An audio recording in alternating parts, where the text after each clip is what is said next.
Mr. Parsule from ISRO. Sorry? You are representing, yeah. Mr. Fani Kumar, on behalf of Mr. Parsule, will speak on the national initiatives on behalf of ISRO.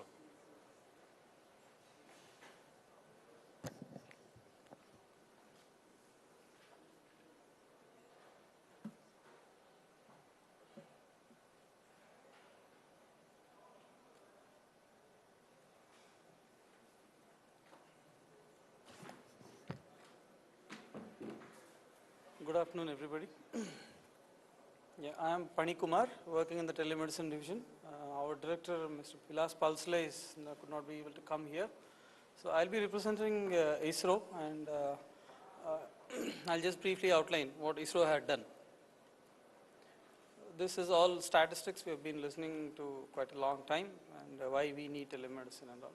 But as an urban scene, if you see, so corporate hospitals are making significant investments, but only in Indian major urban cities, and 15 health cities are to be coming up by shortly.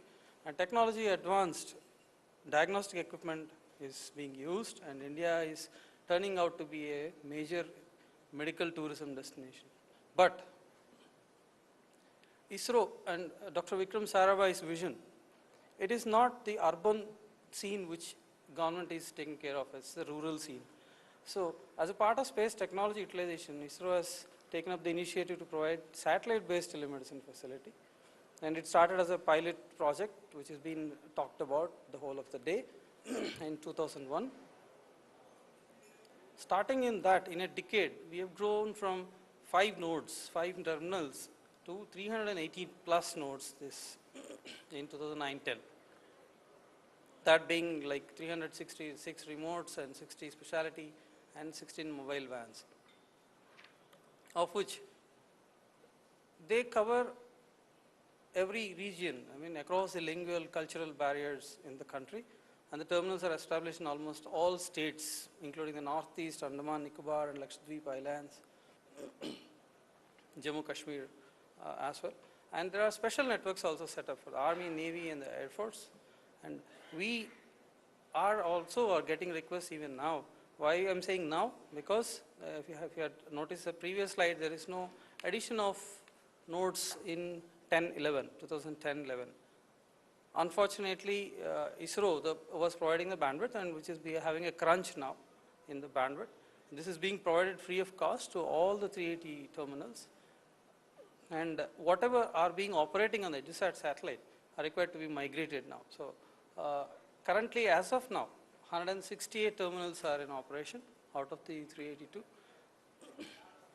of which we could accommodate 122 in 3A, and Rajasthan is using the integrated hub.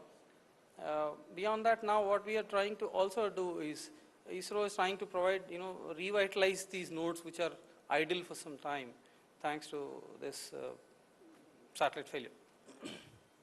Basically, ISRO has embarked upon this telemedicine networks with this kind of a configuration, wherein the hub is in Istrak, Bangalore, and the specialty nodes are connected through the hub and then to the patient ends.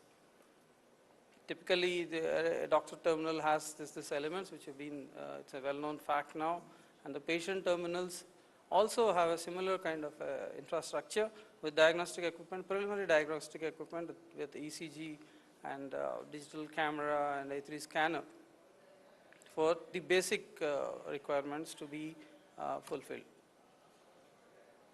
So the software, we have a software in this things which having the unique IDs and display of medical data and prescription generation. We also see once the standardization is been through, maybe by next year, whatever, we can get back to this kind of a standard telemedicine softwares with mandatory specifications and all. These two are the snapshots of the telemedicine software which are being used in the ISRO telemedicine project. And the data flow process is like this. This is not like, as of now we are talking about a personal model, but the total telemedicine scenario, and this one is based on a patient, remote and doctor who would be preparing these patient EMRs and then processing it across the network.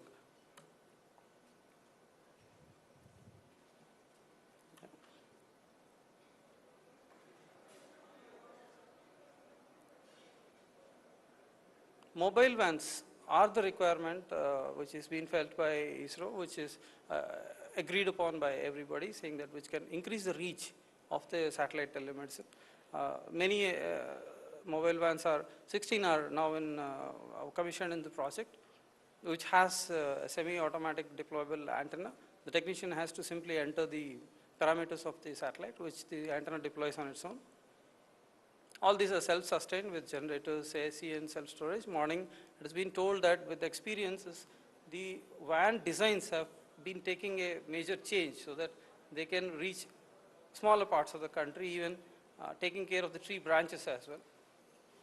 And it consists of the accessories to include a patient examination and then take a consultation in a full-fledged manner. These are some of the snapshots. Most of them are seen repeatedly, but still this is the kind of a different kind of vans, different sizes, and then so the portable vans, and then the one which is installed on the Jeep as well, which has a deployable antenna on the floor.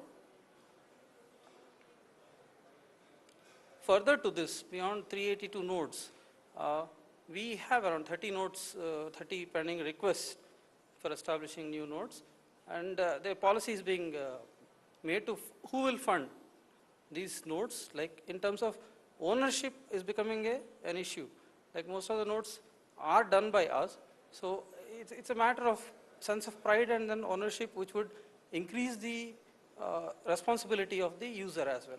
So what we were planning is to procure VSAT and telemedicine diagnostic equipment. Maintenance of these nodes will be the user responsibility. Operation manpower is very important. So doctors and medical staff which are required and then scheduled for the providing these services. Finally, not but not the least, fund, sustained fund, like Mr. Yeo is telling, even in that country the funding is an issue. Like it has to be clearly demarked and then made as a responsibility. DECO ISRO will establish the right contracts and then so that the user can use these as a uniform model to implement the nodes. It will impart the operational training and also upgradation of the hubs, which is a property of ISRO, and provide additional bandwidth and the coordination whatever is required for the vendor and the hub operators, and we need to sign an MOU as well.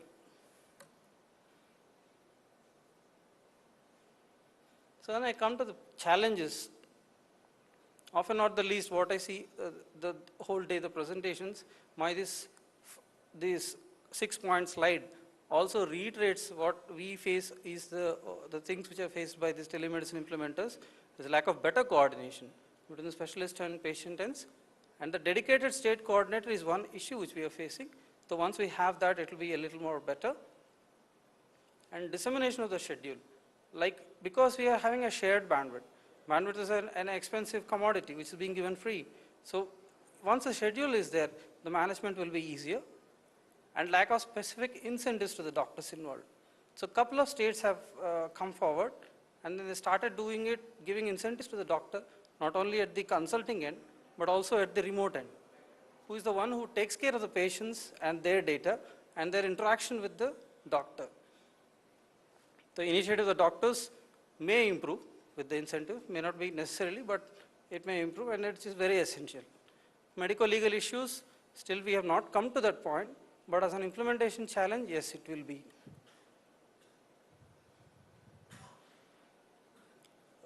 Managing with integrated hub, this is one sort of a kind of a slide wherein I'm making my life easier. So instead of having a centralized hub, which is currently in Bangalore, ISRO has tele-education program. So, and every state, most of the states have the hub. So it's proposed to timeshare this telemedicine activity so that we can, minimize the bandwidth and then require use the existing infrastructure. Rajasthan telemedicine is being done like that now. And then this is equally easy for the whole system to manage, because the hub operators are single, and then the coordination is easier. Sitting at Ahmedabad, DECU can do a better job while providing and streamlining and ironing out the issues. One area which is a challenge to us as a satellite-based telemedicine network provider. So it's moving towards telehealth, and then like eHealth too, now it's part of mHealth.